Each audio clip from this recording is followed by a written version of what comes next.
अस्सलाम वालेकुम वरहमतुल्लाहि वबरकातुहू। तो स्टूडेंट, आज हम लोग स्टार्ट ले रहे हैं फर्स्ट ईयर मैथमेटिक्स में। सेकंड लेक्चर है ये हमारा, और कुछ स्टूडेंट जो रियल एनालिसिस के स्टूडेंट हैं वो भी इसको स्टडी करते हैं, और इसके अलावा भी स्टूडेंट जो इंजीनियरिंग मैथमेटिक्स के स्टूडेंट्स हैं वो भी इसको स्टडी करते हैं। तो स्टूडेंट, आप आज हम लोग देखना चाहते हैं कि प्रॉपर्टीज़ ऑफ रियल नंबर। आपको सबसे पहले मैं कुछ क्वेश्चन बता दूं और आप उन क्वेश्चन के तलाश करेंगे, उनके आंसर देखेंगे आज। तो स्टूडेंट, वो क्वेश्चन क्या होंगे? नंबर 1 के आपके जहन में ये आना चाहिए कि रियल नंबर की कितनी प्रॉपर्टीज़ हैं, मैं सारी सीखना चाहता हूँ।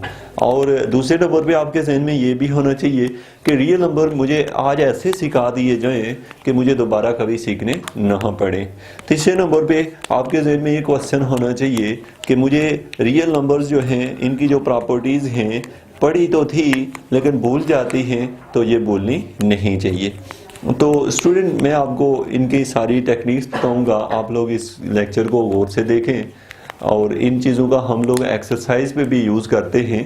आप लोग हमेशा कोशिश यही करते हैं कि डायरेक्ट से एक्सरसाइज हल की जाए, और उससे आप लोग कभी भी चीज़ों को समझ नहीं पाते, तो आपको मैथमेटिक्स खासा मुश्किल लगता है। तो स्टूडेंट, हमारे पास है, सबसे पहली बात यह है कि प्रॉपर्टीज़ ऑफ रियल नंबर्स।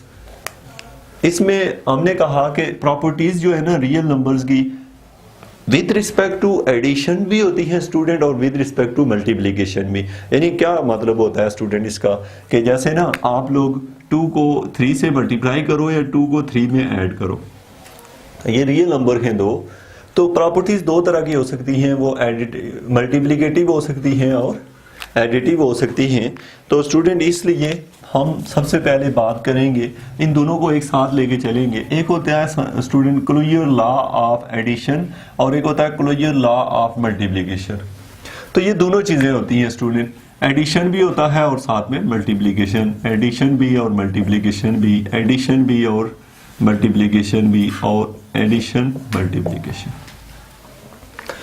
अब स्टूडेंट, आपने इन चीज़ों को सीखते जाना है, और माइंड में आप अगर तवज्जो से देखें तो ये बैठ भी जाएगा। जैसे कि आप है क्लोजर लॉ क्या होता है? क्लोजर लॉ ये होता है स्टूडेंट, क्लोजर जैसे ना क्लोज से है। क्लोज मीन कि आप देखें तो आपके पास एक दुकान है जिसके अंदर पेंट पड़ा हुआ है, जो अब पेंट पड़ा हुआ है, डिफरेंट कलर का पेंट है।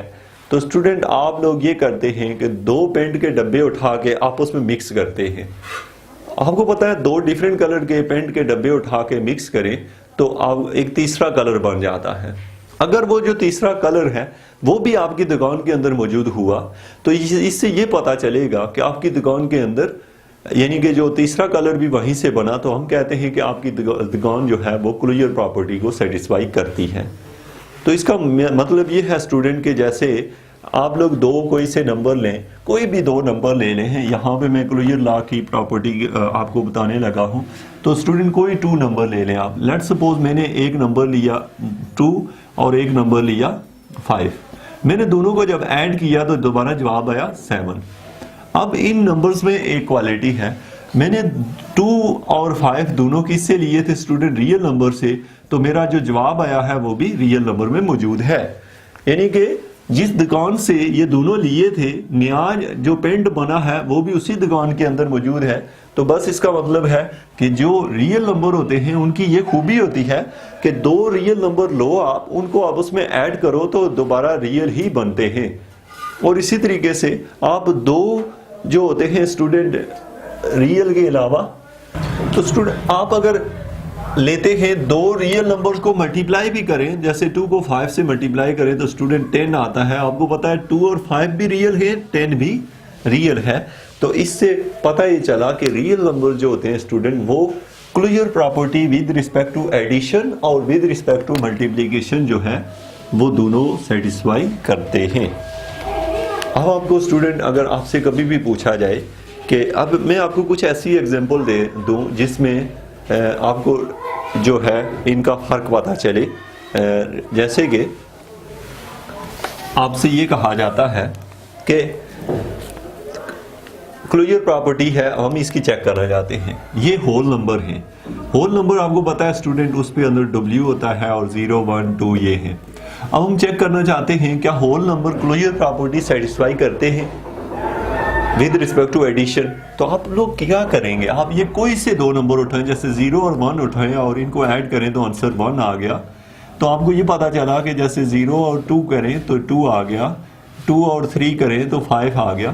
तो आपने ये देखा स्टूडेंट कि जो मर्जी दो नंबर यहाँ से लें उनको ऐड करें तो वो नंबर इसी सेट में वापस उसी सेट में से आते हैं। तो इसी ये पता चला कि जो होल नंबर होते हैं ये क्लोजर प्रॉपर्टी सेटिस्फाई करते हैं विद रिस्पेक्ट टू एडिशन। लेकिन अगर स्टूडेंट आप ये करें कि जैसे आप देखते हैं 0 को 1 से मल्टीप्लाई करो 0, 0 को 5 से करो 0, 5 को 3 से करो, तो ये सारे के सारे नंबर फिर भी स्टूडेंट जो है ना प्रॉपर्टी, तो इसका मतलब ये हुआ कि जो होल नंबर्स होते हैं ये क्लोजर प्रॉपर्टी को सेटिस्फाई करते हैं। तो अब आपने ये समझा है स्टूडेंट के जो क्लोजर प्रॉपर्टी जो होती है, जैसे कि क्या irrational number closure property satisfy करते हैं, हमारा ये सवाल है। तो अब स्टूडेंट देखें √2 एक इरेशनल नंबर है और √2 एक इरेशनल नंबर है। हमने दोनों नंबर्स को मल्टीप्लाई किया तो जवाब आ जाएगा √2 इसका स्क्वायर आएगा, जो कि ये कैंसिल होके 2 आ जाता है। जबकि ये जो 2 इसका आंसर आया है स्टूडेंट, ये अब इरेशनल नंबर नहीं रहा। तो आपने ये देखा कि दो इरेशनल नंबर जो हैं वो जो है दोबारा उनको मल्टीप्लाई करने से बाद दफा इरेशनल नहीं आता। तो इससे ये पता चला कि इरेशनल नंबर जो होते हैं वो closure property with respect to multiplication satisfy नहीं करते। मैं इसके ऊपर स्टूडेंट और भी आपको कुछ एक्सरसाइज के क्वेश्चन भी करवाऊंगा। मैं जस्ट आपको यहाँ बताना चाहता था क्लोजर लॉ। अब आपकी बुक पे जैसे लिखा होता है आप उससे परेशान हो जाते हैं, मैं वैसा आपको लिखना सिखा देता हूँ। और ऐसे क्यों लिखते हैं स्टूडेंट, यहाँ पे देखें स्टूडेंट, आप लिखते हैं फॉर ऑल जो है मैंने लिखा है for all AB belong to real number. इसका मतलब ये है स्टूडेंट के जो दिल करे आपको रियल नंबर में से दो नंबर लो, जो मर्जी लो। फिर हम कहते हैं सच दैट जब आप उन दोनों नंबर्स को आपस में ऐड करोगे तो वो भी रियल नंबर ही आएंगे। तो ये है student closure property with respect to addition. तो इसी तरीके से स्टूडेंट ये है जैसे फॉर ऑल आपने दो नंबर लिए, यानी फॉर ऑल क्यों लिखा, इसका जवाब आप ये देते हैं कि स्टूडेंट कोई दो नंबर लें जो मर्जी लें, सच दैट तो यहाँ पे हमारे पास हमने देखा कि दो नंबर्स को मल्टीप्लाई करें भी तो रियल से आते हैं। तो इस तरह स्टूडेंट बुक के ऊपर लिखा होता है। इसके बाद मैं शॉर्ट आपको एग्जांपल्स करवाऊंगा ताकि थोड़ी टाइम में हम लोग काम कर सकें। इसके बाद स्टूडेंट आपने देखी है क्लोजर लॉ जो है वो विद रिस्पेक्ट टू एडिशन और मल्टीप्लिकेशन देखा। उसके बाद स्टूडेंट एसोसिएटिव लॉ। तो स्टूडेंट एसोसिएटिव लॉ क्या होता है, यानी कि कोई से तीन नंबर लें, आप उनको आप ऐड करते हैं, जैसे 2 + 3 + 7 है तो इधर आप लिख दें 2 + 3 + 7। अब इसमें क्वालिटी ये है कि आप चाहे आप इन दो को पहले ऐड करें बाद में उसको ऐड करें, यानी कि देखें 2 और 3 5, 5 में 7 ऐड करें 12, और इधर 3 और 7 10, 10 में 2 ऐड करें तो 12। यानी कि नंबर्स को ऐड करते वक्त इनकी तरतीब का अगर पहले कोई से दो ऐड कर दे बाद में दूसरे को करें, इसी तरीके से इधर भी ऐसा करें, यानी कि इनको चेंज करने से कोई फर्क नहीं पड़ता, यानी एडिशन की तरतीब आप बदल सकते हैं। तो इसी तरीके से स्टूडेंट हम बात करते हैं मल्टीप्लिकेशन की। तो अगर 2 को 3 से मल्टीप्लाई पहले कर ले बाद में 7 से करें, या फिर 3 और 7 को पहले करें और बाद में 2 से करें, तो दोनों साइडों के आंसर फिर भी सेम रहते हैं। तो ये जो खूबी होती है स्टूडेंट, इस खूबी को हम लोग associative law with respect to addition कहते हैं, जहां प्लस लिखा हो और मल्टीप्लिकेशन आ जाए तो उसको associative law with respect to multiplication कहते हैं। तो ये आपने स्टूडेंट दो देख लिए हैं। इसके बाद हम बात करते हैं एडिटिव आइडेंटिटी की। तो स्टूडेंट आइडेंटिटीज दो होती हैं, एक एडिटिव होती है और एक मल्टीप्लिकेटिव होती है। दूसरी को हम लोग कहते हैं मल्टीप्लिकेटिव। मल्टीप्लिकेटिव आइडेंटिटी जो होती है स्टूडेंट, पहले हम एडिटिव की बात करें, जैसे आइडेंटिटी स्टूडेंट ये होती है कि जैसे ना 2 के अंदर ऐसा कौन सा नंबर ऐड करें कि जवाब 2 आए। 2 के अंदर ऐसा कौन सा नंबर ऐड करें कि जवाब 2 आए, तो उस नंबर को हम आइडेंटिटी कहेंगे। तो वो होता है स्टूडेंट 0, यानी 2 के अंदर 0 ऐड करें तो दोबारा से 2 आता है। तो आपसे कोई क्वेश्चन पूछता है कि एडिटिव आइडेंटिटी क्या होती है रियल नंबर की, तो आप जवाब देते हैं कि 0, यानी कि 0 नंबर जो होता है ऐसा नंबर होता है जो जिस भी नंबर में ऐड करें तो उस पर फर्क नहीं पड़ता। अब स्टूडेंट आपका ये है कि ऐसा कौन सा नंबर है जिसको मल्टीप्लाई करें तो जवाब 2 आए, तो आप कहते हैं कि 1 एक ऐसा नंबर है जिसको जिससे मर्जी मल्टीप्लाई कर ले तो जवाब वही रहता है। तो इससे ये पता चला है कि 1 को हम लोग मल्टीप्लिकेटिव आइडेंटिटी कहते हैं। अब स्टूडेंट आपको ना एक शॉर्ट सा क्वेश्चन आएगा, आपसे पूछा जाएगा कि ये जो लिखा हुआ है 2 इंटू सपोज यहाँ 1 लिखा हुआ है, तो आप ये क्या आपसे कहा जाता है 1/2, तो पूछा जाएगा ये कौन सी प्रॉपर्टी है, तो आप कहेंगे कि मल्टीप्लिकेटिव आइडेंटिटी है। और अगर कहीं लिखा हुआ आ जाता है 100 + 0, तो स्टूडेंट आपसे पूछा जाता है ये कौन सी प्रॉपर्टी है, तो आप जवाब देंगे कि ये जो 0 होता है ये एडिटिव आइडेंटिटी है।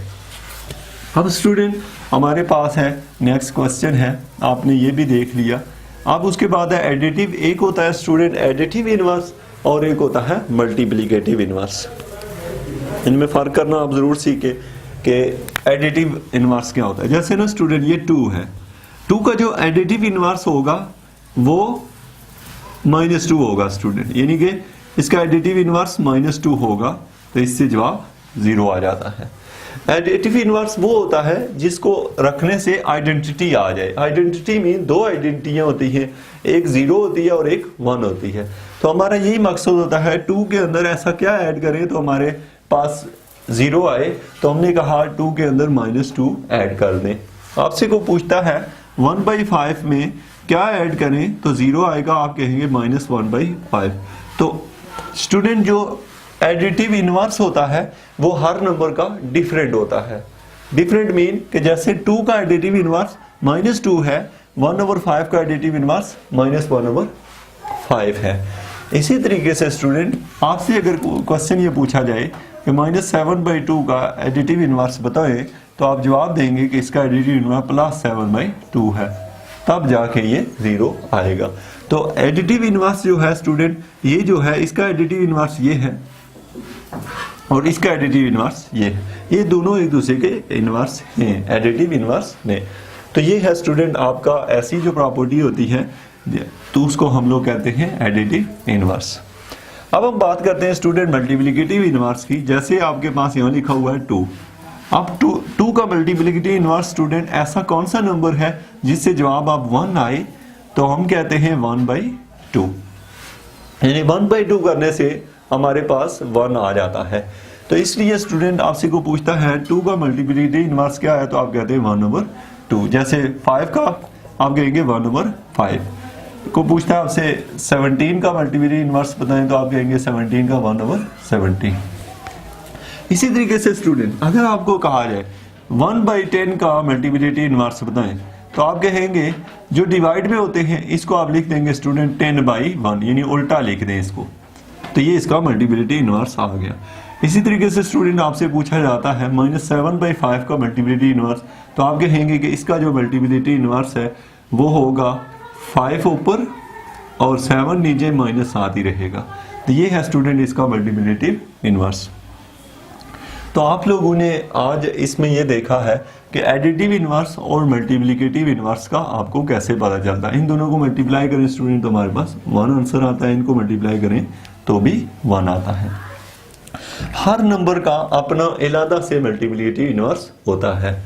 इसके बाद स्टूडेंट लास्ट पे हमारे पास है कम्यूटेटिव लॉ क्या होता है या कम्यूटेटिव प्रॉपर्टी क्या होती है। तो इसका आंसर हम देखते हैं। कम्यूटेटिव लॉ ये होता है कम्यूटेटिव प्रॉपर्टी, यानी 2 को 1 में ऐड करें या 1 को 2 में ऐड करें तो एक ही बात होती है, यानी कोई से 2 नंबर लेके उनको ऐड करने के इस तरीके को कम्यूटेटिव लॉ कहते हैं। अब यहां पे जरूरी नहीं है कि आप 2 और 1 लें, जो मर्जी नंबर ले लें। उनकी तरतीब बदलने से कोई फर्क नहीं पड़ता।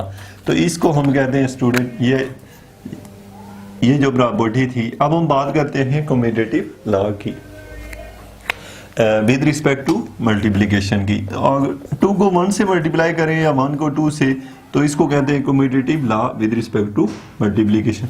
100 को 5 से करें या 5 को 100 से, एक ही बात है। इसको क्या कहते हैं, commutative law with respect to multiplication. तो स्टूडेंट अब हम बात करते हैं मल्टीप्लिकेशन एडिशन लॉ की। इसको दूसरे अल्फाज में डिस्ट्रीब्यूटिव प्रॉपर्टी भी कहते हैं। तो डिस्ट्रीब्यूटिव प्रॉपर्टी क्या होती है, जैसे ना आपके पास लिखा हुआ है 2 × 3 + 4। ये जो लिखा हुआ है ना स्टूडेंट, यानी कि 2 इनके साथ मल्टीप्लाई हो रहा है और 3 और 4 जो है ना ऐड हो रहे हैं। इसमें 2 खूबियां हैं, मल्टीप्लिकेशन भी मौजूद है और एडिशन भी। इस तरह की जो प्रॉपर्टी होती है स्टूडेंट, इसको डिस्ट्रीब्यूटिव प्रॉपर्टी कहते हैं। और इसको लिखने का तरीका होता है 2 को 3 के साथ लिख दें और फिर 2 को 4 के साथ लिख दें। तो इसको कहते हैं स्टूडेंट डिस्ट्रीब्यूटिव प्रॉपर्टी। इसको हम लोग लेफ्ट डिस्ट्रीब्यूटिव भी कहते हैं। लेफ्ट इसलिए क्योंकि जो 2 है वो लेफ्ट साइड पे मल्टीप्लाई हो रहा है। अगर 2 जो है वो राइट साइड पे मल्टीप्लाई हो, मीन इस साइड पे आ जाए स्टूडेंट, तो फिर ये जो हमारे पास बनता है इसको हम लोग राइट डिस्ट्रीब्यूटिव प्रॉपर्टी कहते हैं। तो आज का अब लेक्चर हम लोग इसको ख़त्म कर रहे हैं, चूँकि काफ़ी लेंथी भी हो गया है। और सो के नेक्स्ट से हम लोग लेक्चर का साइज़ छोटा रखेंगे ताकि आप लोग आसानी से सीख जाया करें। Thank you very much for watching education.